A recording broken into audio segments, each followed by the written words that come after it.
Dear Papa Dudut, ako po si Gabby, 30 years old. Noong padulo ang summer ay nagkahiwalay kami ng boyfriend ko for 9 years na si Edric. Ang sakit, hindi ba? 9 years. Halos isang dekada ng pagmamahal at pag-adjust sa ugali ng isa't isa. Napunta lang pala sa wala. Iniwalayan niya ako kasi sabi niya ay nagkagusto na raw siya sa katrabaho niya. Ang honest naman niya masyado para umamin kaagad. Sa totoo lang, yung pagiging honest niya, ang una kong nagustuhan sa kanya noong nanliligaw pa lamang siya sa akin. At hindi ko inakala na ang ugali niyang yun din pala ang magiging dahilan para matapos din ang pagmamahala namin. Gustuhin ko mang ipaglaban siya pero para saan? Nagkagusto na siya sa iba, hindi ba? Ano pang laban ko roon? Lalo kong nag-iinit pa ang pakiramdam niya sa bagong pag-ibig na natagpuan niya. Ang pinakamasakit pa sa lahat ay nalaman ko after 2 weeks na nagkahiwalay kami ay nagpaplano na silang magpakasal. Nalaman ko pa sa boss niya mismo. Ako pa ang sobrang nasaktan. At akala ko ay makakayanan kong itago ang sakit, lalo na kapag kaharap ko yung mga kakilala namin.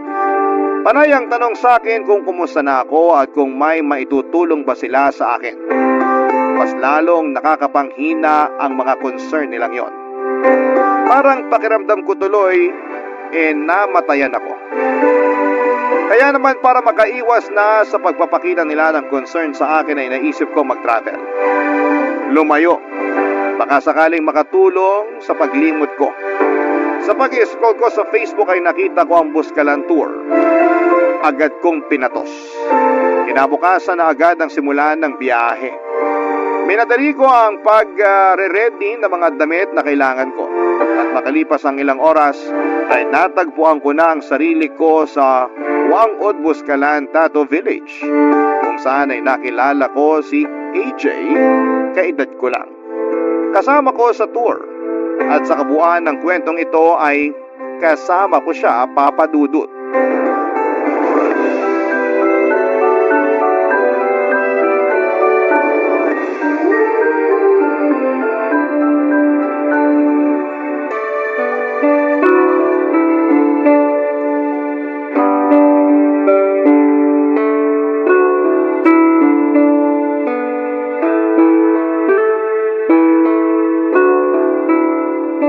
Solo joiner ka rin? Ha? Mag-isa mo lang sa travel group natin? Oo. Mukhang hindi ka madalas sumasali sa mga travel group ah. Paano mo nasabi? Hindi mo alam yung term na solo joiner eh. Ikakamatay ko ba kung hindi ko malaman ang ibig sabihin yan? Ang sungit naman. Kaya ka siguro solo. Mukha bang gusto ko makipag-usap sa'yo? AJ nga pala pangalan ko. Parang hindi ka nakinig sa sinabi ko. Nagpakilala pa talaga. Anong pangalan mo? Hindi ka talaga naturuang makinig ng magulang mo, no? Napainggan ko lahat ng sinabi mo. Kaya lang gusto ko makipag-usap sa'yo. Kaya bahaliwala na sa akin ang pagsusuplada mo. Nagsusuplada ako kasi ayoko makipag-usap sa'yo. Mabuburyo ka rito, sige ka. Lahat sila may kasama. Eh, ikaw? Solo joiner din ako, pero kaya ko makisama kahit kanino. Eh, di dun ka. Walang nagtatanong. Broken ka, no? Ha? Paano mo naman nalaman? Yan talaga madalas ang tanong ko sa mga solo joiner eh. Kapag usapang broken kasi, sumasagot sila kagad. Parang ikaw, di ba? Huwag mo na nga akong kausapin. Sure ka ba? Kasi mabuburyong ka talaga rito kapag wala kang kausap. Andito lang tayo sa loob ng bahay habang hinihintay natin yung group natin na matatuan ni Wangod. Wala ring signal saka mukhang mabagal yung internet na pinapagamit ng mga host dito. Ikaw din? Paano mo naman nalaman na magpapatato ako kay Wangod? Eh yun naman ang highlight ng Buscalan Tour eh. Ang magpatato sa pinakamatanda at pinakahuling mambabatok. Magpapatato ka rin ba? Uy, nakikipagkwentuhan ka na sa akin ha. Kala ko ba ayaw mong kausapin kita? Ewan ko sa'yo. Uy, joke lang. Bumalik ka na ulit sa pagiging friendly. Please. Hindi naman ako pumunta rito para makipagkaibigan. Alam mo, pag ganyan ang linyahan, kabaliktaran na nangyayari. Mahilig mang surprise ang universe. Ayaw mo na kaibigan? Boom! Papatalan ka agad ng kaibigan. Malay mo naman, ako na pala ang kaibigan na pinadala ng universe sa'yo, di ba? Ang kampante mo rin sa sarili mo, no? Kampante ako kasi kinakausap mo pa rin naman ako. So, ibig sabihin, medyo nakabukas pa rin ang pinto mo para sa akin. Ay! Total, grupo naman tayo rito, no? Bakit kaya hindi mo subukan makipag-banding na lang sa kanila? Huwag na ako. Settled na ako mag-isa. Okay na ako mag-isa. Kaysa bigla kang sasanayin sa piling nila tapos bigla na lang silang mawawala. Kaya okay na ako mag-isa. Broken ka nga. May nakakatawa ba sa sitwasyon ko? Walang nakakatawa. Pero wala namang masama kung papagaanin natin sa konting tawa, di ba? Wala naman talagang masama kung papagaanin ang problema ng kaunting tawa. Kaya lang dahil sa ginawa ni AJ ay bigla ko na lamang naalala si Edric sa kanya. Sa unang pagkakakilala namin ni Edric ay pinatawa rin niya ako. Lugmok ako noon sa problema sa mga magulang ko dahil kakahiwalay lamang nila. Wala akong ibang mapagsabihan at malapitan. Madalas akong tumatambay sa isang milk tea shop sa malapit sa amin. Doon ako nagpapalipas ng buong araw para lamang maiwasan kong umuwi ng bahay. Ayokong makita ang katotohanan na hindi na kami buong pamilya. Ayokong makita na wala na si tatay at kaming dalawa na lamang ni nanay ang magkasama. Nasa ganong sitwasyon ako nang magpakilala si Edric sa akin. Sinupladahan at tinaboy ko si Edric tulad ng ginawa ko noon kay AJ. Pero tulad ni AJ ay porsigido si Edric na mapagaan kung anuman ang mabigat na dinadala ko. Doon ako nadali. Doon na ako nahulog. Hindi ko sinasabing nakikita ko si AJ bilang potensyal na sasalo sa akin. Ayoko muna. Hindi pa ako handang makakilala ng lalaking sasalo sa akin at ayoko lang siyang nakakaharap dahil pinapaalala lamang niya sa akin ang mga naging masasayang araw ko kasama si Edric. Pinapaalala din niya sa akin na nagwakas na ang masasayang araw na yon. Kaya naman sinubukan ko nang iwasan si AJ. Nasa sulok lamang ako lagi at nagkukunwaring busy sa aking cellphone kahit na wala naman akong ibang makalikot doon dahil wala naman akong signal at hirap din akong makasagap sa kanilang wifi. Kaya lang ay porsigido si AJ na samahan ako. Lapit siya ng lapit kahit na ilang beses ko na siyang sinubukang itaboy, papadudot.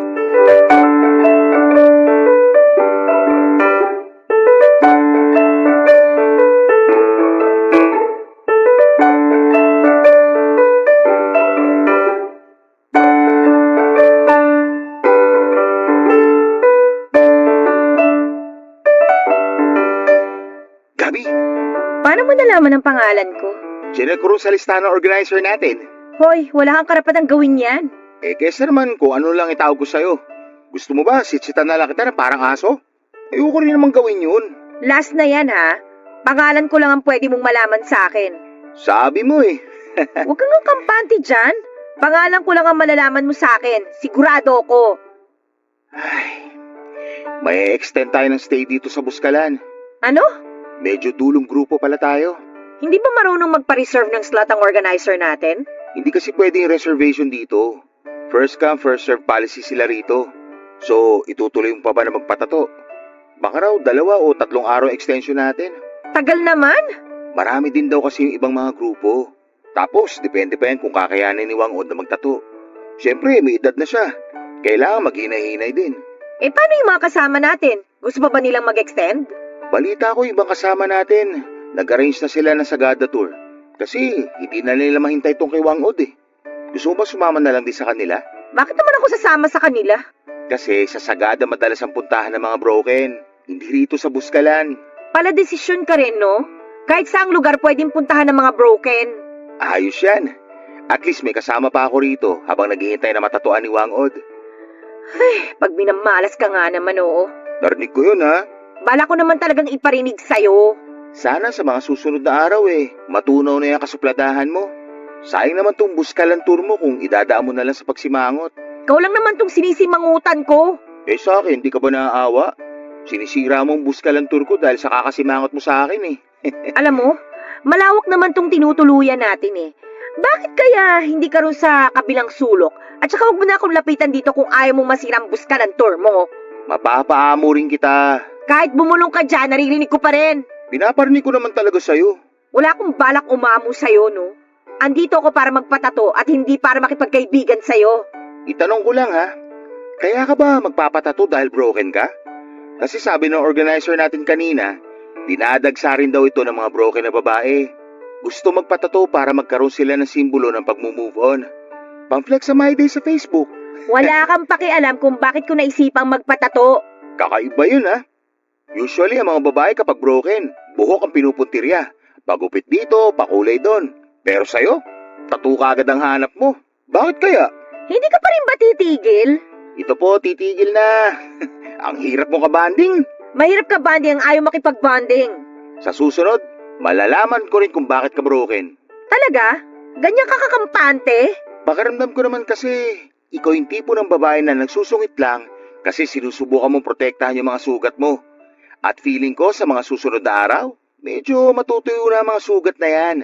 Doon sigurado ako, mababawasan na ang pagiging masungit mo. Hindi ako nakaimik sa sinabi ni AJ. Hindi naman kasi ako totoong suplada at masungit. Isa ako sa mga maayos makisama. Palakaibigan at palangiti pa. Kaya lang dala ng sugat ko mula kay Edric ay kinailangan kong iharap ang pagiging suplada ko para makaiwas na may makatabig ng mga sugat ko, Papa Dudut. Tama si AJ. Pero hindi ko yon sinabi sa kanya dahil parang pinayagan ko lang siya na lapitan ako at kalkalin ang sugat ko. Hindi pa noon yun tuyo at umalis na rin si AJ pagkatapos noon at naligo na lamang. Hindi naman ako nilapitan ng iba pang mga kasama namin sa grupo at napansin na rin kasi nila kung paano ko supladahan si AJ. Kaya alam na rin siguro nila na hindi ako basta-basta pwedeng lapitan. Para akong asong nasugatan, Papa Dudut. Tumatahol para maprotektahan ang sarili mula sa mga taong pwede pang manakit at mangdiin sa sugat namin. Umiga ako sa kahoy na sahig na tinutuluyan namin.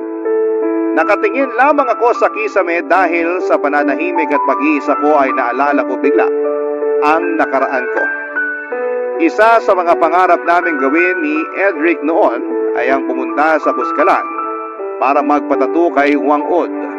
Couples tattoo, sabi nga nila, balak naming magpa 3 dots tattoo sa gilid ng braso namin. Ilang beses kaming nag-schedule noon pero sa hindi namin may paliwanag na kadahilanan ay lagi na lang may dumarating na sitwasyon para baguhin ang schedule namin. Pero kailangan naming pumasok sa trabaho dahil may mga biglang problema na kailangan ng tulong namin. O di naman kaya ay biglang magkakaroon ng problema sa mga pamilya namin at kailangan namin silang damayan. Minsan naman ay biglang may magkakasakit, isa man sa amin. Napansin na naming dalawa yon ni Edric, kaya sinabi na lang namin na makakapunta rin kami sa Buskalan para magpatato kapag pwede na talaga. At hindi nahahadlangan ng nasa itaas. At doon ako napaluha sa pag-alala ko sa naging usapan namin yon ni Edric. Dahil mukhang tinabla na nga ng nasa itaas ang plano namin yon dahil pinaghiwalay na kami habang buhay. Barangay Love Stories. Barangay Love Stories. Ang plano namin ni Edric na sabay na magpatato ay ginawa kong mag-isa nang magkahiwalay kaming dalawa. Alam kong para hindi yon madali at parang papasakitin ko lamang ang sarili ko sa ginawa ko. Pero gusto ko lang patunayan sa lahat, lalo na sa sarili ko, na pwede ko pa rin gawin ang mga na plano naming dalawa ng mag-isa. Gusto kong patunayan na kaya kong gawin yon kahit na wala na siya. Oo, at mas magiging masakit pa ang alaala ng mga plano namin ni Edric kesa sa mismong proseso ng tattoo, pero kailangan ko yung tiisin at gawin.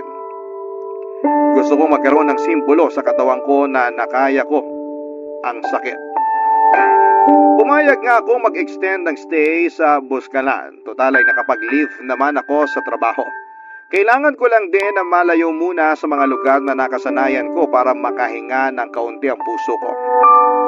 Alam ko na kapag nasa Maynila lamang ako ay pwedeng madaanan ko ang isa sa mga lugar na madalas naming pinupuntahan ni Edric. Hindi ko pa kayang lakaran yon. Kaya mabuti na rin siguro na nagstay pa ako sa Buscalan. Aaminin kong medyo naburyong na rin ako noon lalo't sinabayan pa ng ulan ang pananatili namin doon. Hindi kami makalabas dahil delikado ang daanan palabas ng Buscalan kapag umuulan. Kaya naman minabuti kong makipag-usap na lamang kay AJ. Wala namang masama. Kaming dalawa lang noon ang nasa loob ng tinutuluyan namin. Kami na lang dalawa ang kasama sa tour dahil nagsilipatan na lamang sila para sa Sagada Tour. Kaya nasolo namin ang hindi kalakihan na tinutuluyan namin, Papa Dudut.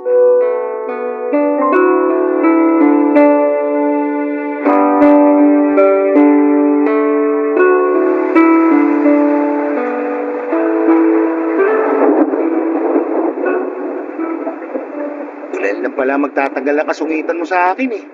Bigla akong nabore eh. Okay lang. Tatanggapin kong rasong yan. Bored na rin ako eh.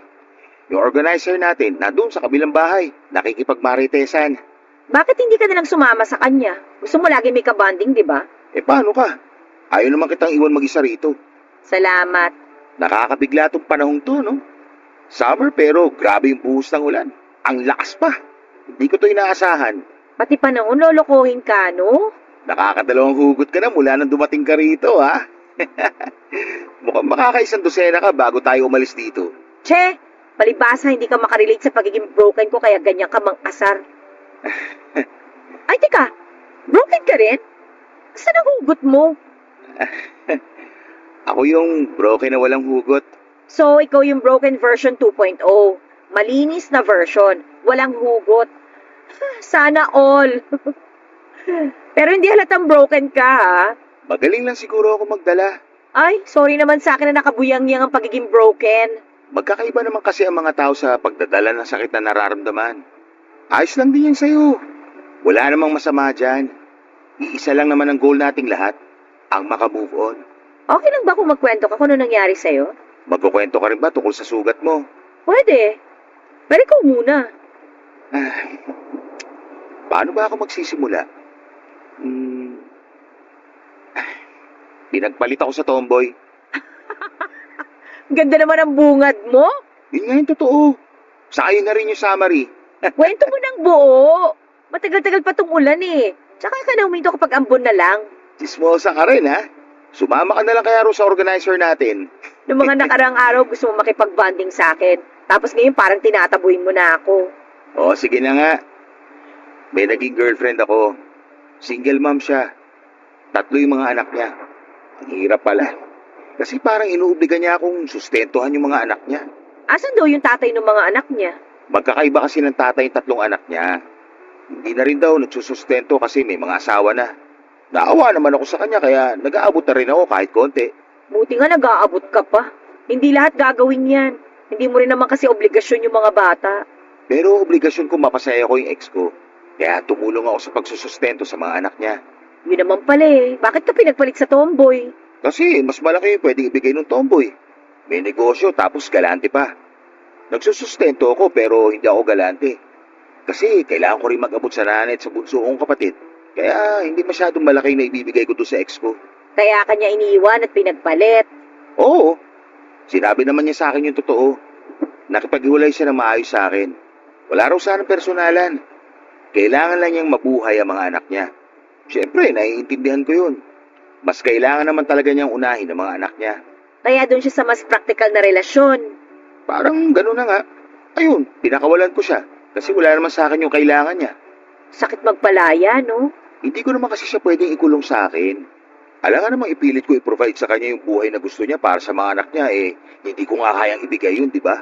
Ang mature mo naman pala. Wala lang ako ibang choice. Tara, Anong tara? magkape tayo. Balita ko, masarap daw ang Buscalan coffee. G?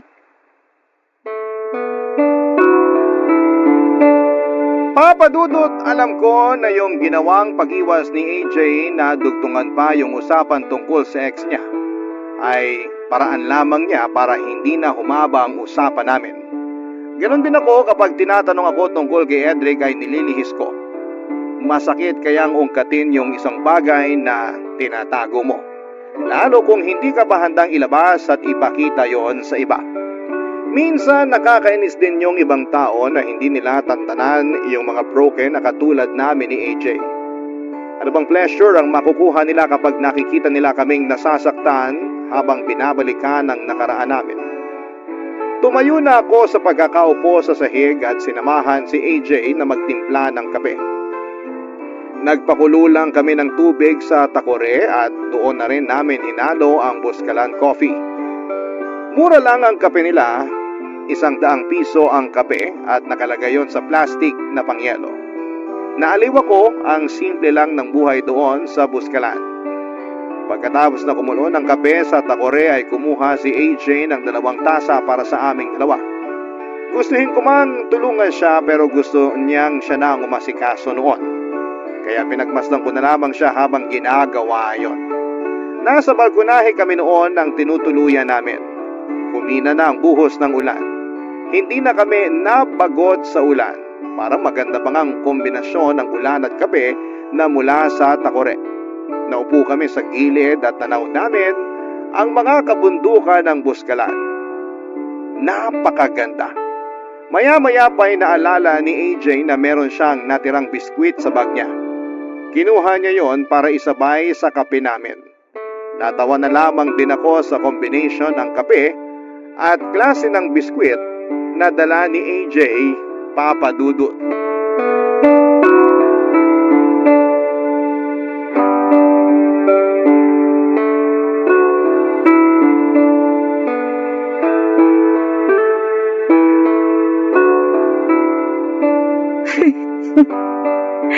Oh, anong nakakatawa?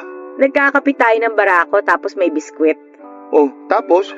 Yung merienda natin, pang last night na eh. Lalo na tong bawon mong biskwit. Ganitong ganito yung sa mga burol, di ba? Uy, grabe ka naman. Pero totoo nga, ito'y nakalata. Tapos dinadakot na lang ng plastic na mangkok kapag hihahain na sa mga naikilamay. Alam na alam ah. Ako yung tagadakot ng biskwit sa burol ng tatay ko noon eh. Ay, sorry. Wala na yun, ano ka ba? Saka mula nun, naging paborito ko ng biskwit na to. Kaya lagi akong bumibili ng 1 lata kada buwan. Merenda namin sa bahay. Mahilig din kasi sa biskwit si nanay at bunso. Ah, kaya pala. Okay nga to eh. Sakto yung tamis niya. Hindi nakakaumay. Mapaparami ka ng kain dyan, lalo na kapag sinabay mo pa sa kape. Ang sarap din nitong Buscalan coffee, no? Sakto yung pait. Walang asim kahit napakuluan ko na sobra. Ngayon nga lang ulit ako nagkape eh. Kailan yung huli? 5 years ago na siguro. Nung lamay ng tatay ko. Sorry din. Kaya hindi na ako nagkape ulit. Lalo na pagbara ko. Kasi parang bumabalik yung pagluluksa ko sa tatay ko kapag naamoy ko yung kaping bara ko. Sabi sa nabasa ko, konektado raw kasi ang pangamoy sa memories natin. May nagsasabi sa parte ng utak natin na may kinalaman sa emosyon at memories. Eh paano kung hindi ko na maiwasang makaamoy ng kaping bara ko? Forever na ba ako magluluksa dahil lang natitrigger ng utak ko yung emosyon at alaala ko? Ewan, pero pwede sigurong ikonekta mo na lang yung amoy ng kaping barako sa isang masayang alaala. Ha? Paano? Meron ka bang memory sa kaping barako na masaya? Sa burol din yun ng tatay ko eh. Tanghali nun tapos kami lang. Kami lang nung ex kong si Edric yung nagbabantay. Nagkwentuhan kami. Ano pinagkwentuhan nyo? Malungkot kasi ako nun eh. Siyempre nagluluksa. Nag-worry ako kung paano ko haharapin yung future nang wala yung tatay ko. Kasi ang hirap nun, di ba? Totoo, ang hirap nga nun. Ay, tapos habang nagkakape kami, nagkaroon siya ng gana para pag-usapan yung future. Future namin. First time niyang naglatag sa akin ng mga plano niya para sa future naming dalawa. Parang naamoy ko ngayon yung mismong kaping barako na iniinom namin noon. Ano raw laman ang future na yon? Eh, yun, bibili raw siya ng townhouse namin. Yun muna yung unahin niya bago kami kasal. Para kapag honeymoon na namin, dun daw namin bibinyagan ng townhouse namin. Wala pang anak pero may binyagan ang mangyayari. Tapos doon na rin kami bubuo ng pamilya. Lahat daw ng okasyon, doon magaganap sa bahay na yon, hanggang sa lumaki na yung mga anak namin. Para raw pamahaya ng good memories ang bahay na yon kapag tumanda na kami at kaming dalawa na lang ang magkasama sa townhouse. At babalikan namin yung mga alaalang yon habang nagkakape. Yun, pwede na kayang yun na lang yung alaala na ipalit ko para matabunan yung malungkot na alaala ko sa kaping barako? Para rin mabura na yung memory ng pagluluksa ko sa tatay ko kapag nakakaamoy ako nun.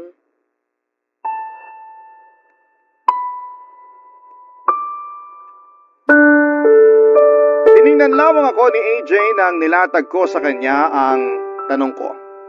Alam ko namang ako lang din ang makakasagot ng tanong ko. Sapat kaya ang alaala naming yon ni Edric para mabura na ang pagluluksa ko sa tatay ko sa tuwing nakakaamoy ako ng kaping barako? O baka nakakadagdag lamang yon sa lungkot ko sa tuwing nakakaamoy ako ng kaping barako? Dahil hindi natupad ang future na pinag-usapan naming dalawa ni Edric. Natahimik na lamang kaming pareho ni AJ, naging awkward ang paligid dahil kahit tumawa ko sa dulo ng tanong ko ay amoy na amoy pa rin ni AJ ang kalungkutan ko. Tumingin si AJ sa mga kabundukan habang kumakagat ng biskwit. Ako naman ay bumalik sa pag-inom ng Buscalan coffee. Hanggat maaari ayokong huminga habang umiinom ng kaping yon. Dahil nga bukod sa ibinabalik ng amoy na yon ng mga alaala ng pagluluksa ko sa kamatayan ng tatay ko, ay binabalik din ito ang mga alaala ng mga plano ni Edric para sa future namin. Tahimik pa rin ako noon at iniisip na baka meron pa akong ibang masayang alaala sa amoy ng kaping barako. Yung amoy na walang koneksyon, isa man kina Edric o kay tatay. Pero walang mahagilap ang utak ko. Tanging ang mga mapapait lang na alaala ni na Edric at tatay ang nahalukay ko. Biglang pumait ang kaping ininom ko. Itinigil ko muna pansamantala ang paghigop at nakiusap ako kay AJ. Nakuhanan ako ng tubig. Mabilis namang ginawa yon ni AJ at inabot yon sa akin. Nanginginig akong kinuha yon at ininom. Walang amoy ang tubig, malinis at kahit papaano papadudod ay nawala ang mapapait na alaala ng dalawang lalaking naging mahalaga sa akin. Mga taong nagpasaya sa akin at nagpalungkot. Barangay Love Stories. Barangay Love Stories. Papadudot naging masaya ako na nakakausap si AJ at kahit papaano ay naiibsan ang lungkot na nararamdaman ko sa paghihiwalay namin ni Edric. Nakahanap ako ng kaibigan. Yung kaibigan na hindi ka balak husgahan. Hindi ka pipilitin na magkwento tungkol sa sakit na nararamdaman mo. Hinahayaan niya lamang ako magkwento kung ano lang yung kaya ko at ganoon din ang ginawa ko sa kanya. Naging komportable kaming irespeto ang mga nakaraan ng bawat isa. Kaya sa Buscalan ay hindi naging mahirap ang paghinga. Hindi naging mahirap magpatuyo ng sugat. Minsan talaga ay kailangan mo lang ng isang katulad mo o di naman kaya isang taong makakaunawa sa sugat mo. Sa sitwasyon ko at si AJ yon pareho. Nagpa-extend na nga rin kami muli sa pag-stay sa Buscalan.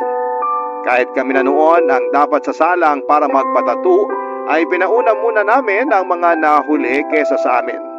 Natawa na lang ang organizer sa amin, paano ba naman kasi, nung una ay para kaming tubig at langis na hindi pwedeng mapagsama. Pero noong mga oras na yon ay hindi na rin kami mapaghiwalay pa. Maski ako ay nagulat sa mabilis na pagiging close naming dalawa. Nagulat na nga rin ako dahil naibalik ni AJ ang hilig ko sa pagkakape. Hindi na ganoong kapait ang bumabalik sa aking alaala sa tuwing naaamoy ko ang kaping barako. Dahil wala na akong ibang maalala kundi yung masayang usapan namin ni AJ sa tuwing nakakaamoy ako ng kape. Unti-unti ay kumupas na ang masasakit na alaala ni Edric at tatay kapag naaamoy ko na ang kumukulong kape sa takore. Yan ang mga bagay na naranasan ko.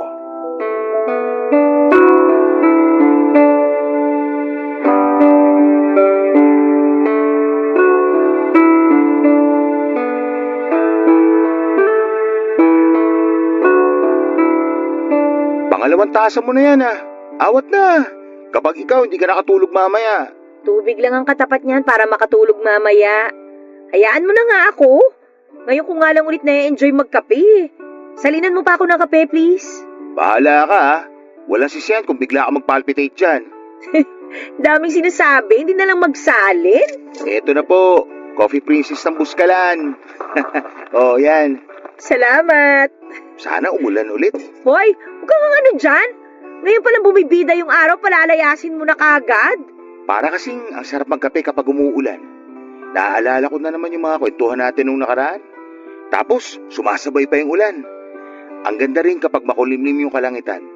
Ngayon ko palang na-appreciate yun Maganda kasi itong lugar natin eh. Kapag sa Manila to, nako, ang hirap i-appreciate.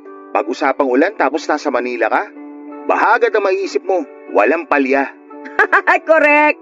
Parang ang bilis maging honest at seryoso sa usapan kapag sumasabay yung ulan, no? Tapos palalakasin pa ng kape yung loob mo, no? Gabi, Oh, ano yun? kahit hindi umuulan, kaya mo maging honest at seryoso? Susubukan namin ang kape ko. Ano ba yun? Alam ko, broken ka pa. Pero, naisip mo na ba kung ano yung ideal na next relationship mo? Kahit nung hindi pa ako broken, meron na talaga akong ideal na relationship sa utak ko. Ano? Ano, gusto ko talaga yung pwede kaming maging honest sa isa't isa. Ayokong napapaisip ako lagi kung nagsasabi ba ng totoo yung partner ko o hindi. Baka dyan napapasok yung trust. Oy, true yan. Papunta rin dyan sa trust yung ideal relationship ko eh. Yung kaya ko talagang magtiwala kahit nasaan siya o kahit sino pa yung kasama niya. Marami pa rin ibang tao na pwede mapagkatiwalaan. Yan nga yung problema ko ngayon eh. Bakit? Alam ko hindi ko pa nakukwento sa iyo yung nangyaring relasyon ko kay Edric pero malaking tiwala kasi yung nawala eh. Pwedeng magpapayaw ka sa nangyari? Kung okay lang Siguro sabihin na lang natin na dahil sa ginawa ni Edric sa akin, mahihirapan ng next na makakarelasyon ko na ibalik yung tiwala ko sa relasyon. Kahit yung tiwala ko sa sarili ko na makakahandle pa ako ng relasyon, para kasing parang nawala na rin. Hindi ko kasi alam kung kaya ko pang pagkatiwalaan yung sarili ko na sumugal ulit sa susunod eh. Kasi paano kung maulit na naman, 'di ba? Masira na naman yung tiwala ko. Parang hindi ko na yata kaya. Kota na ako sa nangyari sa amin ni Edric. In fairness, Ha? Anong in fairness? kinaya pa rin ng kape na gawin kang honest at seryoso. Ano, isang tasa pa? Ay sige, isa pa nga.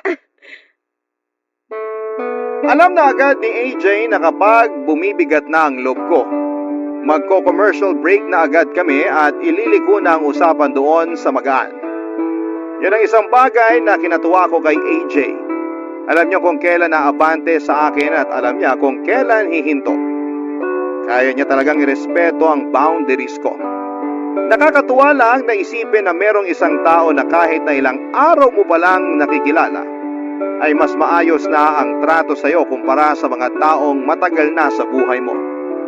Nagpalit kami ng pinag-uusapan, napagkwentuhan na lang namin ang mga nadaanan naming lugar bago kami umakyat ng Buskalan.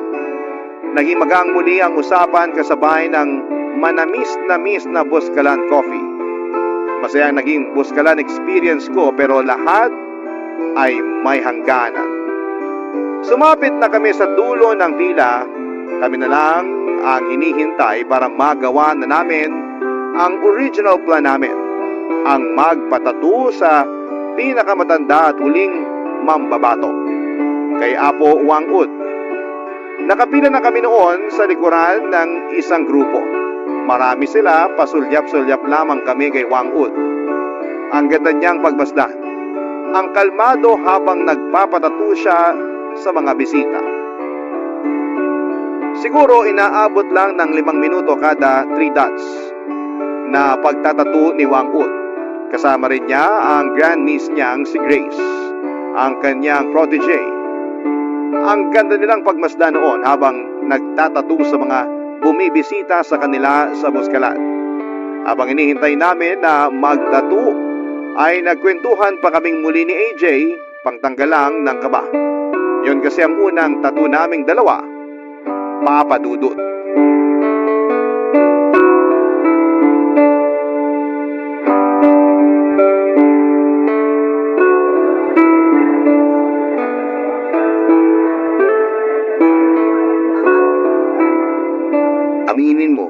kabado ka. Eh ikaw, hindi? Pero mas kinakabahan ka. Takot kasi ako sa karayom. Hindi naman karayom ang gagamitin. Tinik daw. O di mas nakakatakot. For the experience na lang to. 5 minutes lang naman yan. Tapos, hintayin na lang natin na gumaling. Mabilis lang naman gumaling ang tato. Sana ganun din ang pusong sugatan. Sabi ko na may lasugot ka pa eh. Anong last? Meron pa mamaya pagsakay natin sa van pag-alis dito.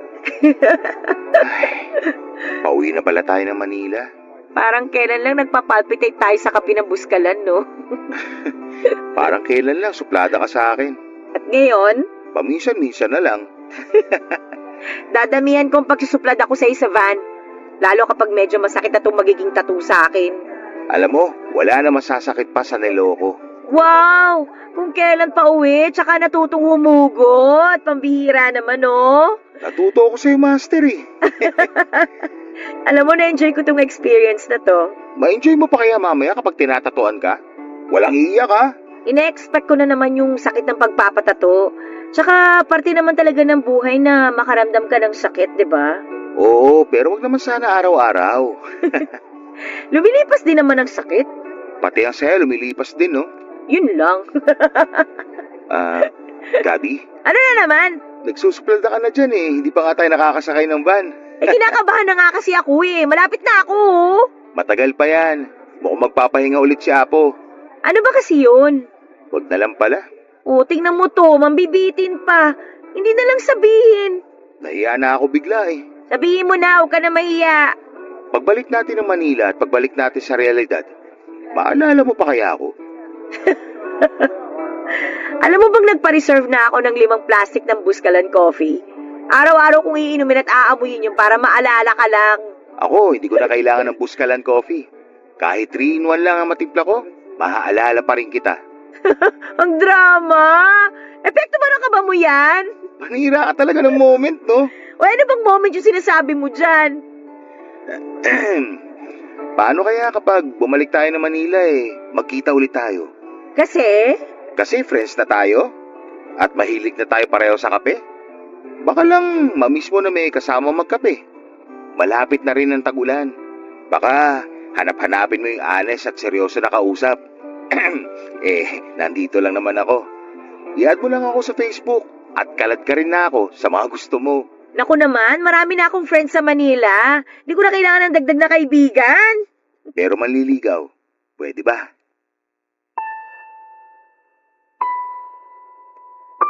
Nasa likuran ko si AJ noon habang nakapila kami.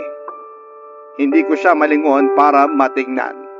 Mas lalong hindi ko siya masagot sa naging tanong niya. Malakas ang kabog ng dibdib ko. Hindi ko alam kung dahil yon sa napasobrang kape na ininom ko o dahil sa tanong ni AJ. Hindi ko napaghandaan ang tanong ni AJ na yon at hindi ko naisip na babalakin niyang manligaw sa akin. Naghihintay si AJ ng sagot mula sa akin at mabuti na lamang at gumalaw na ang pila. Binago ko ang usapan at tinuro ang grandniece ni Wang Od na si Grace. Sinabi ko na mukhang magaan ang kamay ng protege ni Wang Od. Baka magpataturin ako sa kanya.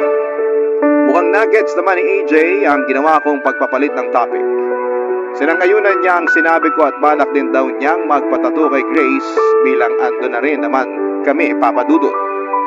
Nang kami na ang sumalang ay halos hindi ko naramdaman ang sakit sa pagpapatato kay Wang Od. Kasi mas nangingibabaw sa utak ko at puso ko ang naging tanong ni AJ sa akin noon. Pwede bang manligaw? Paano ko ba sasagutin yon? Aaminin kong nagkaroon ako ng crush kay AJ dahil sa naging koneksyon naming dalawa papadudot. Pero paano kung dala lamang yon ang lungkot na nararamdaman ko sa hiwalayan namin ni Edric? At baka nadadala lamang kami sa ganda ng lugar ng Buskalan. Kaya gano'n na ang mga emosyon namin. Nakabalik na kaming pareho sa Manila at hindi ko pa rin ina-accept ang friend request niya. Ilang buwan na ang nakakaraan mula nang nakaalis na kami sa Buskalan. Pero patuloy ko pa rin siyang iniiwasan. Marami siyang messages sa akin pero ni isa ay hindi ko nire-replyan. Takot ako. Wala pa akong tiwala sa sarili ko na makakayanan kong magpapasok muli ng ibang tao sa puso ko. Kayo ba? Anong masasabi ninyo? Sana ay matulungan ninyo ako at maraming salamat po. Isa ako sa mga masusugid na tagapakinig ng Barangay LS. Ako ang inyong kapuso at kabarangay forever, Gabby. Dear Papa Dudo, magandang araw sa iyo at sa mga kabarangay natin na katulad kong mahilig makinig sa Barangay Love Stories. Ako si Nini, 54 years old, taga Mandaluyong at kasalukuyan ay nasa bahay na labang ako habang abala sa muntigong tindahan na pinundar ng anak kong si Eric. Magkakasama kami sa bahay ng asawa at dalawan niyang anak dahil hindi raw ako magawang pabayaan ng anak ko na mamuhay mag-isa. Mahal niya raw ako tulad ng pagmamahal ko sa kanya at malaki ang utang na loob niya sa akin dahil ginapang ko ang pagpapalaki at pagpapaaral sa kanya kahit na mag-isa na lamang ako noong araw. Sa totoo lang, Papa Dudut, ay may asawa naman ako. Kasal kami ng tatay ni Eric na si Oscar pero pagtungtong niya ng 10 taong gulang ay ng babae ito at nagloko sa kasal namin. Hindi nagtagal ay nagkahiwalay kami matapos nitong ibahay ang babae niya at nagpakalayo-layo sa loob ng 8 taon hanggang sa makatungtong ng kolehiyo ang anak ko. Ay ako ang naghahanap buhay at tumayong nanay at tatay para sa kanya. Marami akong trabaho na pinasok noong araw tulad na lamang ng pagtitindera, paglalaba, katulong sa bahay, ang panghuli, ay ang ginawa kong trabaho ay naging janitress sa isang pribadong kumpanya dito sa Quezon City.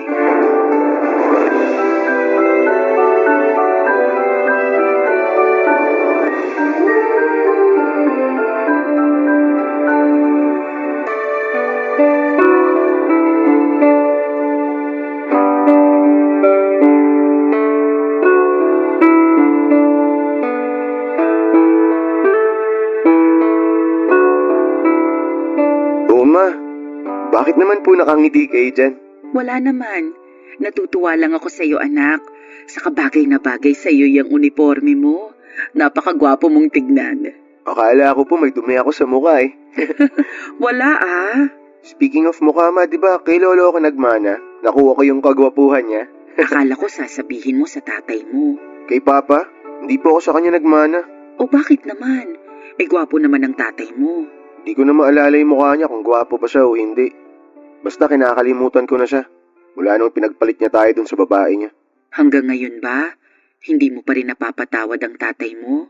Hindi ko po siya kayang patawarin ng ganun-ganun na lang matapos lahat ng mga atraso niya sa atin. Pinabayaan niya tayo. Iniiwan. Pinagpalit sa iba. Kung hindi niya ginawa yun, di sana hindi kayo magkakandakuba sa pagtatrabaho para lang mabuhay tsaka mapag-aral ako. Siya dapat ang gumagawa nun eh. Pero tungkulin ko rin naman yun kasi nanay mo ko.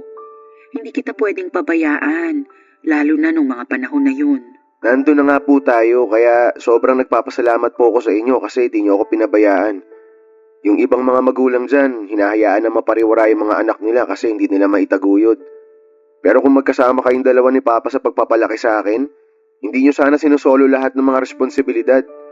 Kaso wala eh, tinakasan niya tayong dalawa. Pero matagal na yun. Hanggang ngayon ba hindi mo pa rin kayang kalimutan yung nangyari? Ma, wala pong dahilan para kalimutan ko yun kahit na bumalik pa siya dito sa bahay ngayon. Eric naman. Sorry po ma, pero matagal ko nang sinabi sa sarili ko na hindi ko siya mapapatawad. O siya, sige, wag na natin pag-usapan yung tatay mo. Eh imposible namang bumalik pa siya. Sana nga hindi na siya bumalik. Sana lang talaga. Hindi naman natin siya kailangan eh. Pag nakatapos na ako ng pag-aaral, hindi nyo na kailangan magtrabaho, ma. Ako na magtataguyod sa ating dalawa. Kakayanin naman nating dalawa eh, kahit na wala siya. Maiba tayo, anak. Ready na ba yung mga gamit mo? Opo, ready na. Sigurado ka, wala ka nang naiwan. Sigurado po, ma.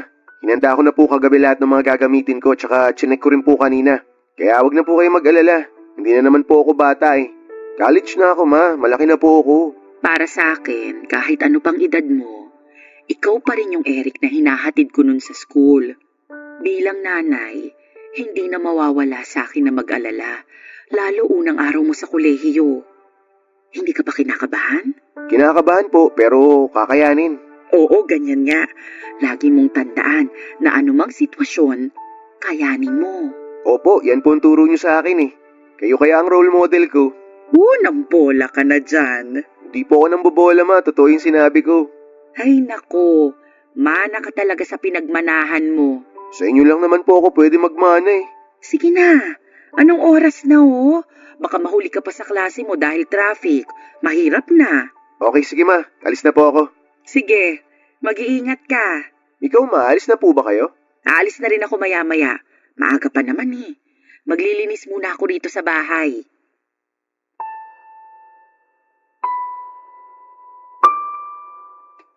Papa Dudut, hindi ko masisisi ang anak ko kung galit siya sa tatay niya dahil na rin sa ginawa nito sa amin.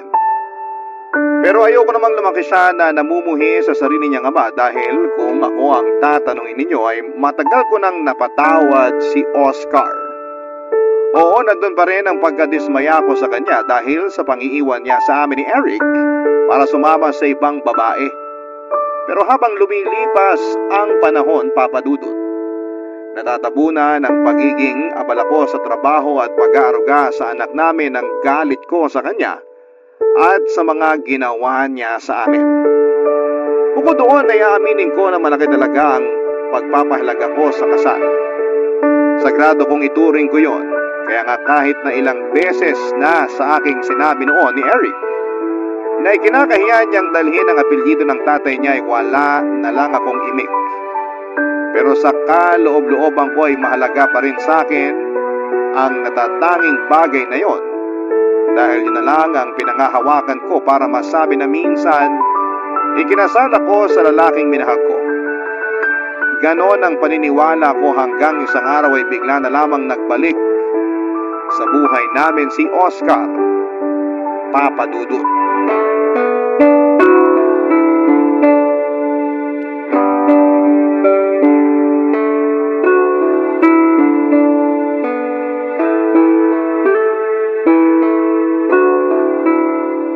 Kuha mo pa nga ako ng kanin doon, Nini. Grabe gutom ko sa biyahe. Ay sige, sandali. Kukuha pa kita. Sa sobrang tagal kong hindi nagbiyahe, muntik ko nang makalimutan yung daan pa uwi rito sa atin. Ang dami nang nagbago. Marami na rin tinayong mga tindahan at gusali. Oh, eto na yung kanin mo.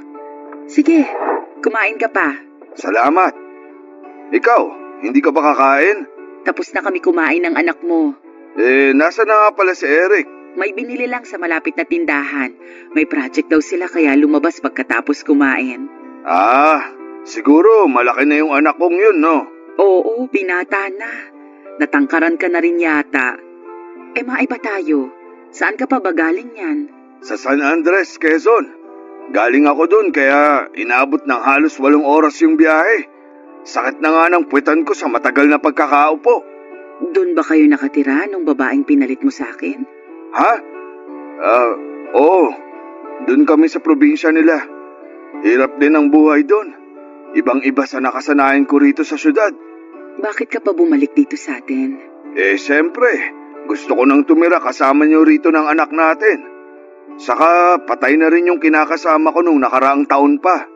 Tapos napag-isip-isip ko na ayoko nang tumira doon kaya bumalik na lang ako rito.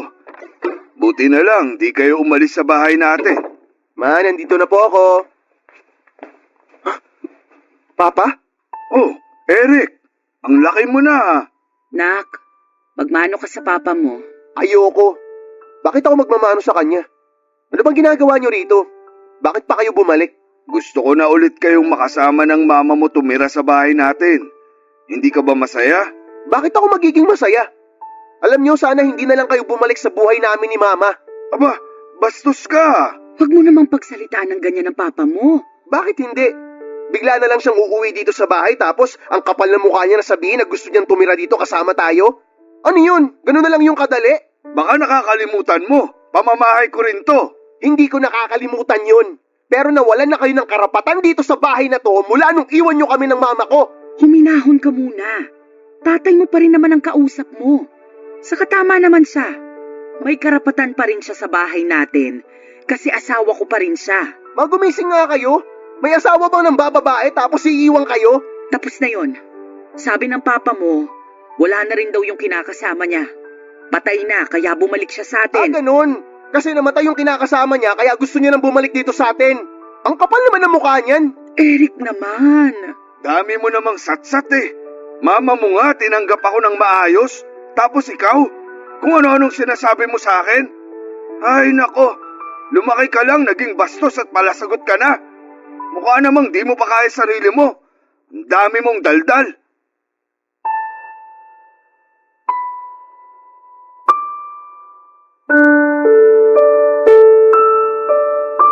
Papadudod kahit na masaya ako sa pagbabalik ng mister ko.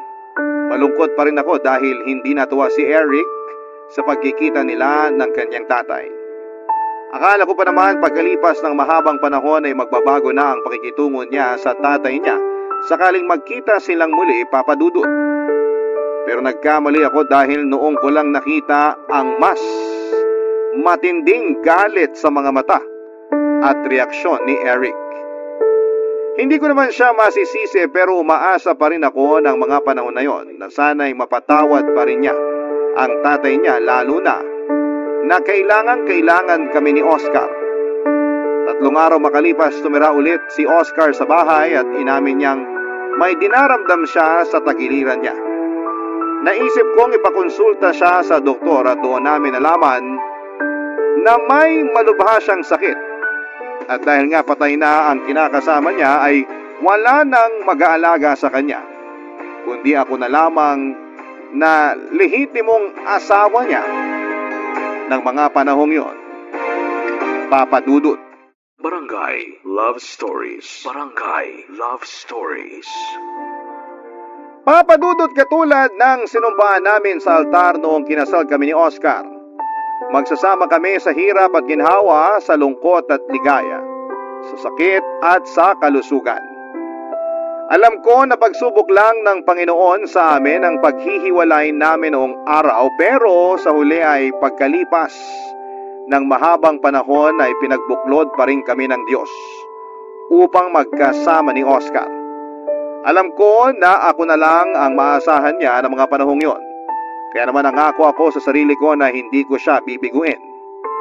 Sa kabilang banda ay ayaw pa rin ng anak ko na tumira sa bahay namin ang tatay niya, pero wala pa rin siyang nagawa dahil ako pa rin ang masusunod sa aming dalawa. Kaya nga nanatili si Oscar sa bahay at tinuring ko siya bilang asawa. Mas nanaig sa akin ang awa at habag sa kanya ng mga panahong yon dahil sa kondisyon niya. Nung pina-check up namin si Oscar ay nakumpirma namin na meron siyang chronic kidney disease at kailangan na niyang mag-dialysis. Ako lang ang nag-asikaso kay Oscar kaya hindi rin maiwasan na mapagod ako, lalo na at nagtatrabaho din ako. At yon ang bagay na napansin ni Eric nang minsan niya akong kumustahin pagkatapos naming maghapunan.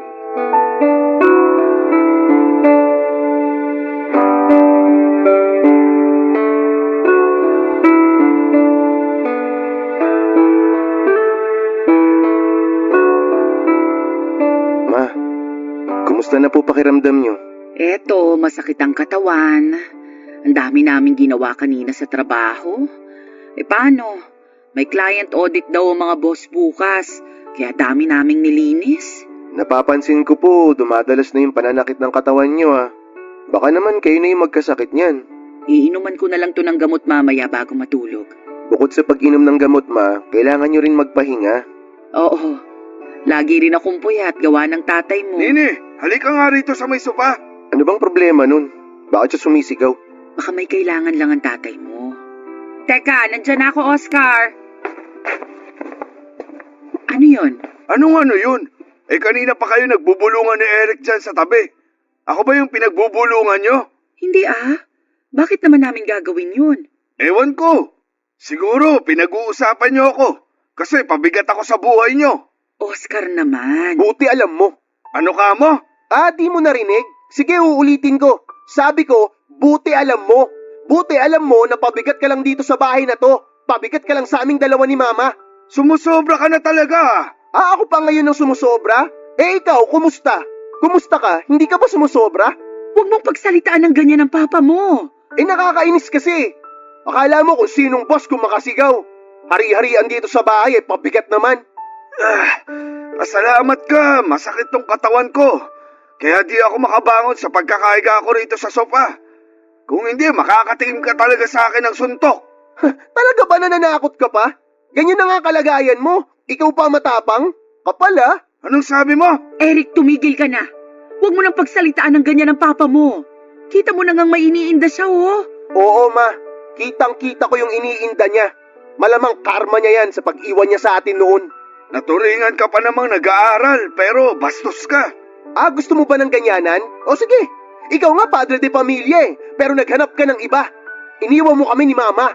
Anong sabi mo? Ano yan, bingi-bingihan ka na naman? Hindi mo na naman narinig? Ano, ulitin ko pa ba? Nini, pagsabihan mo nga yung anak mo. Anak, tumigil ka na sabi. Hindi ko mapigilan ma Akala mo kasi kung sino to kumakaasta. Pabigat lang naman siya. Tingnan mo yung sarili mo ma. Hindi ka sana mapapagod ng ganyan Kung sa tuwing pag-uwi mo rito, hindi mo naiintindihin tong taong to. Kaso hindi Sabit na nga, paalaga pa.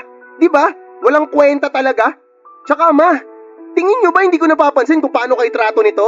Kung sigaw-sigawan ka na lang kung utus-utusan ka, akala mo kung sino? Akala mo naging mabuting padre de pamilya sa atin? Pero choice ko naman yun. Choice ko na pabalikin ulit sa buhay natin ang tatay mo. Sino na lang ang tatanggap sa kanya pag hindi ko ginawa yun? Hindi na natin problema yon ma. Bahala na siya sa buhay niya. Matanda na siya. Nasabi mo lang yan kasi anak ka lang. Hindi ikaw ang asawa. Pag nagkaroon ka na ng asawa, maiintindihan mo na sagrado ang kasal. Maiintindihan mo ng husto kung bakit hindi ko magawang bitiwan ng tatay mo kahit na nagkasala siya sa akin noon.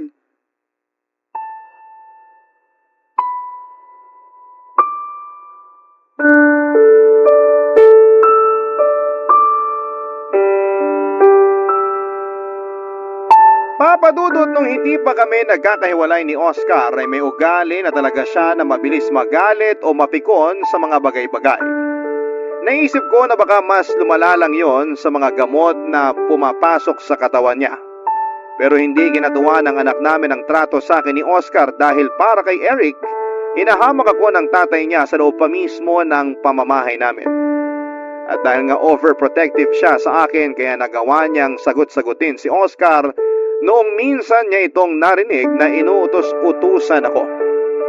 Sa kabilang banda, nagalit pa rin ako at pinagsabihan ko pa rin si Eric.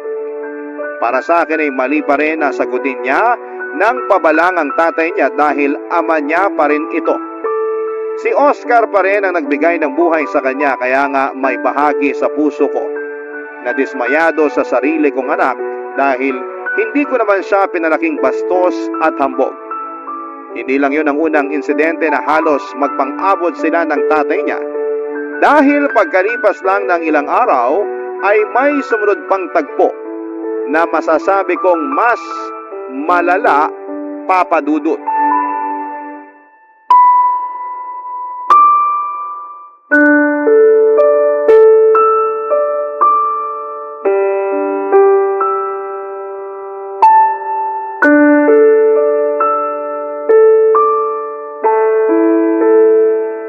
Eric! Eric! Halika nga rito sa sala. Dalian mo. Ay, bakit ba? Anong bakit ba? Kanina ka pa dun sa kwarto mo. Ano bang ginagawa mo? Wala ka nang pakialam dun. Pambihira. Hanggang ngayon ba, hindi mo pa rin ako napapatawad? Nakuha mo pa talagang itanong yan? Kahit kailan hindi kita mapapatawad. Kasi walang kapatawaran yung ginawa mo sa amin ng mama ko. Matagal na yon. Kaya kung ako sa'yo, mag-move on ka na. Hindi yung hanggang ngayon, ganyan pa rin trato mo sa akin. Tatay mo pa naman ako. Di ka ba naaawa sa akin? May sakit na nga ako, oh. Bakit ako maaawa sa'yo? Buti nga yan Nagkasakit ka. Nakuha mo yung karma mo. Ano ba kasing kailangan mo? Ba't mo ko tinawag? Nagugutom na ako. Wala pa ba nanay mo? Wala pa. Baka nag-overtime sa trabaho. Wala bang makakain dyan? Iinom pa kasi ako ng gamot. May natitirang kanin sa kaldero. Meron pang ulam mo dun sa plato sa lamesa. Yun ang kainin mo. Ayoko na nung ulam. Nakakasawa na eh. Kapal naman ang mukha mo. Nakuha mo pa magsawa. Wala ka namang ambag dito sa bahay na to. Ikaw pa yung malakas ang loob na mamili ng kakainin mo. Pabigat ka na nga, reklamador ka pa. Bakit ka ba ganyan magsalita? Tatay mo pa rin naman ako. Wala akong pake. Simula nung umalis ka sa bahay na to, nawalan na ako ng tatay. Nawalan na ako ng respeto sa'yo. Para sa akin, patay ka na. Kaya huwag kang umasta na akala mo kung sino ka. Ang hirap kasi sa mga kabataan ngayon, mapagtanim ng galit sa mga magulang. Kung makapagsalita ka, akala mo perpekto ka na. Pero walang-wala naman ako kung ikukumpara sa'yo. Kasi ikaw, kampon ka ng demonyo. Kahit na ganyan patingin mo sa akin, mahal na mahal pa rin ako ng nanay mo. Tingnan mo, tinanggap niya pa rin ako sa bahay at buhay niyo. Kahit na iniwan ko siya noon para sumama sa iba. Patunay lang yon na patay pa rin siya sa akin. Kaya di niya ako kayang tiisin.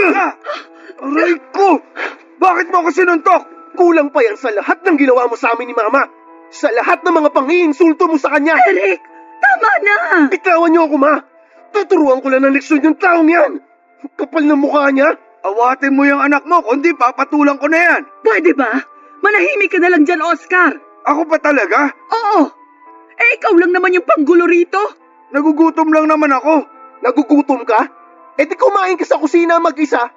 Hirap kasi sa'yo, wala ka ng silbi, ang arte-arte mo pa. Tumigil ka na. Huwag mo nang bastusin ang tatay mo. Bakit hindi ko babastusin yung taong yan? Siya yung una ng bastos sa akin, Ma. Pero hindi pa rin sapat na dahilan yon para suntukin mo siya.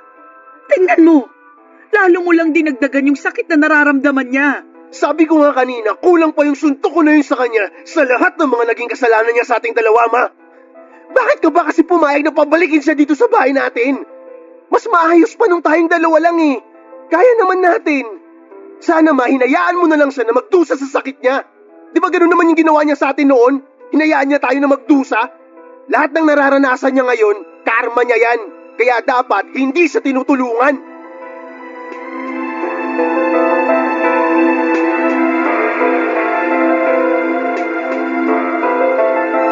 Papadudot yun ang unang beses na nasagot ako ng husto ni Eric, kaya naman galit na galit ako sa kanya. Magalang kasing bata at marespeto ang anak ko, kaya gano'n na lamang ang gulat ko dahil parang sa loob lamang ng maiksing panahon ay nagbago na siya.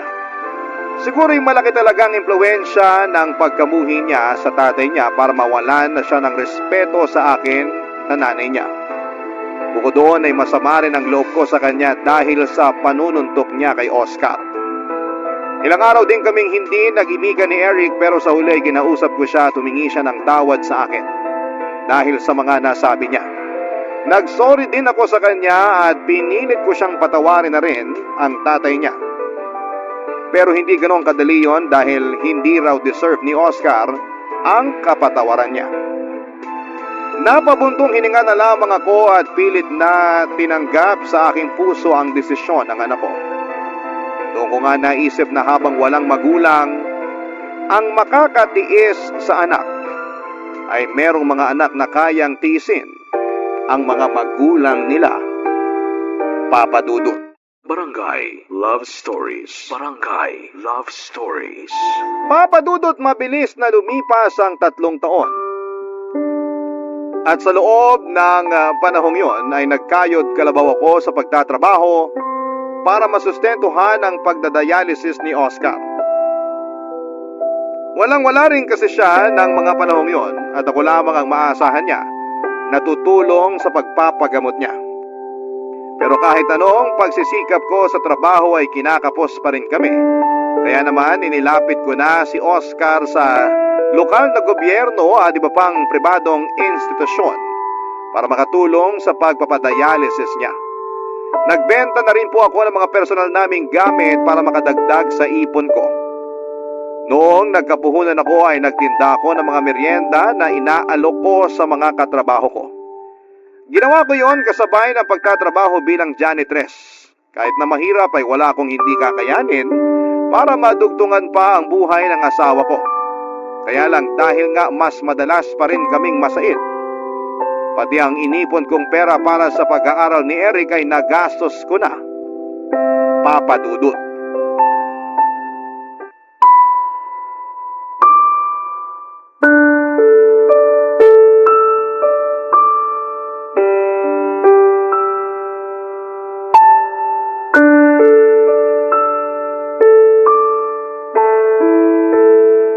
Mama, mukhang problemado kayo ah.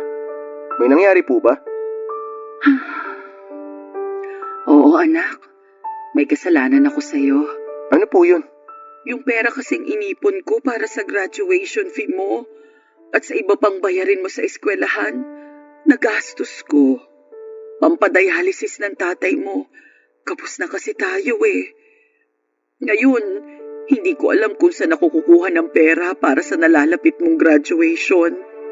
Ay, ayos lang po yun. Ako na pong bahala dun. Paanong ikaw na ang bahala? Wala ka pa namang trabaho. Pwede naman po ako mag-part-time dun sa coffee shop na pinagtatrabahuan ng kaklase ko. May bakante daw po sila, niyayaya niya ako. Sigurado ka ba? Baka mahirapan ka ha? Mukhang hindi naman ako mahihirapan, ma. Alas 6 hanggang alas 10 ng gabi lang naman ang duty ko kung sakali. Yung perang kikitain ko dun, makakatulong sa akin yun para may pambayad ako sa graduation tsaka pambili ng susuot kong damit.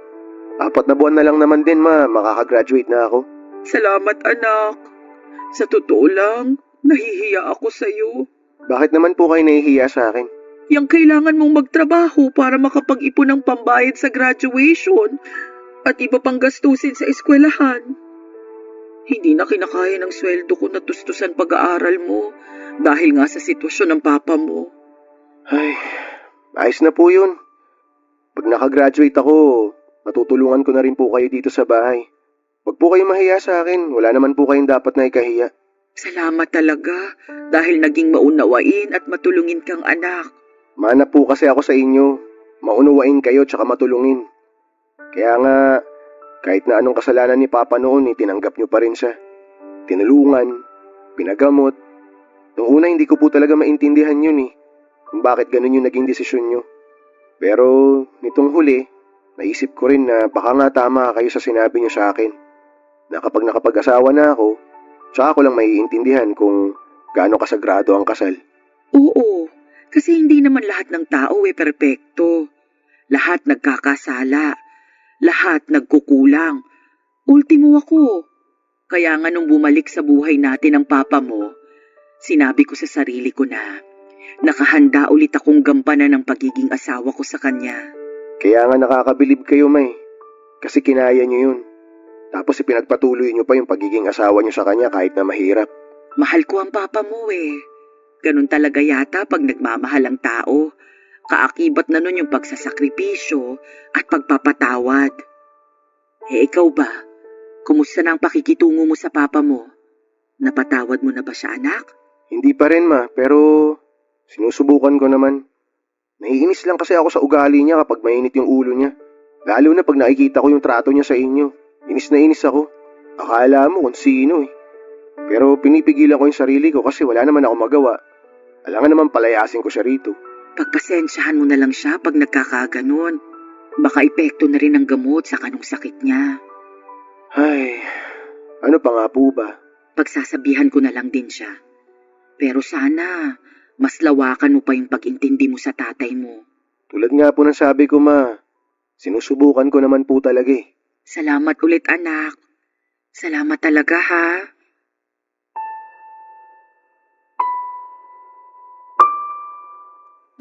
Papa Dudut, nagsisi ako ng gusto nang ma-realize kong pati ang pera na nakalaan sa pag-aaral ng anak ko ay nagastos ko kay Oscar.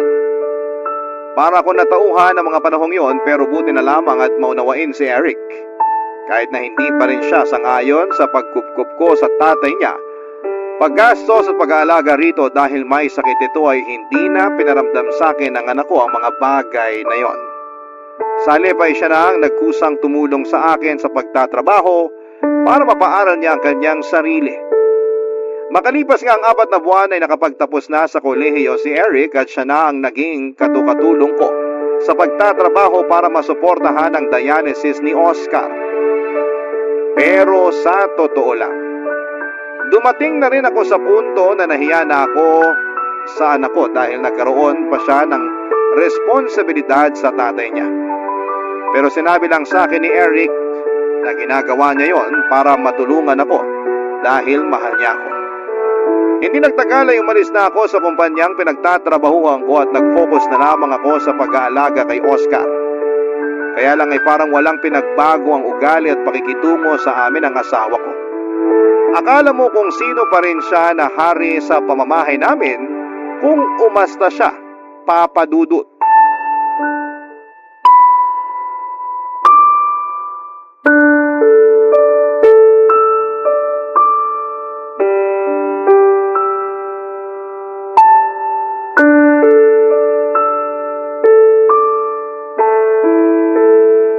Nini! Nini! Ano ba? Kanina ka pa dyan sa banyo. Ang bagal-bagal mo. Ano ba kasing problema mo? Kakapasok ko lang sa banyo. Kakapasok daw. Parang kanina ka pa dun. Marunong ka pa sa akin. Huwag mo na ako pagsalitaan ng ganyan, ha? Ano bang kailangan mo? Masahihin mo mga binti ko. Kanina pa nangangalay Sa totoo lang, pagod ako, Oscar. Kanina pa ako naglalaba, di ba? Halos katatapos ko nga lang. Wala nang lakas tong mga kamay ko para masahihin ka pa. Ano ba naman yan? Sino na lang magmamasahe sa akin? Bakit hindi mo bigyan ng pabor ang sarili mo at masahihin mo yung mga binti mo? Ikaw gumagawa nun. Bakit mo ipapasa sa akin? Hindi ba halata? Pagod ako, Oscar. Ang hirap sa'yo. Yung sitwasyon mo lang laging dapat mahalaga. Paano naman ako? Baka nakakalimutan mo. Tao lang din ako. Napapagod. Huwag mo nga akong dramahan ng ganyan. Nakakarindi ka Saka ano pat umalis ka sa trabaho mo para tutukan yung pag-aalaga sa akin kung hindi mo lang din pala magagawa ng maayos. Yan lang ba ang tingin mo sa akin, Oscar? Katulong mo? Tagapag-alaga mo? Kung oo, aba, kawawa naman pala ako. Bakit ka naman magiging kawawa? Asawa mo ko. Asawa na nagkasala sa kasal natin noong araw dahil ng babae ka't iniwan mo kami ng anak mo. Asawa na bumalik sa buhay namin matapos magkasakit at nagpaalaga. Pero ni minsan, hindi nagpasalamat o tumanaw ng utang na loob. Alam mo, sumusobra ka na Nakakapagod ka na. Hindi ka na ba talaga magbabago? Ewan ko sa'yo kung ano-anong pinagsasasabi mo. Bakit? Nasasaktan ka? Alam mo, gusto ko na lang tuloy maniwala sa anak natin na sana hindi na lang kita tinanggap pabalik sa buhay namin. Hindi naman kita nakikitaan ng pagbabago Hindi ka marunong magpakumbaba. Ikaw pa talaga yung laging galit. Dapat sa sitwasyon mong yan, nagsisisi ka na sa mga kasalanan mo. Hindi yung ikaw pa talaga yung matapang o tosero at akala mo kung sino. Alam mo naman na hindi ko kontrolado yung nararamdaman ko, di ba? Hindi ko lang din mapigilang mainis at magalit sa sitwasyon ko. Kasi nga, sa dinami-rami ng tao, bakit ako pa yung magkakasakit ng ganito? Siguro nga, tama si Eric. Karma ko na to dahil sa pang-iiwan ko sa inyo noon. Pero, huwag mo namang hayaang malugmok yung sarili mo. Pagtuunan mo ang paggaling mo. Hindi yung minsan, pahirapan ka pang painumin ng gamot, tapos hindi mo pa sinusunod yung sinabi ng doktor mo sa kung ano lang ang pwede mong kainin.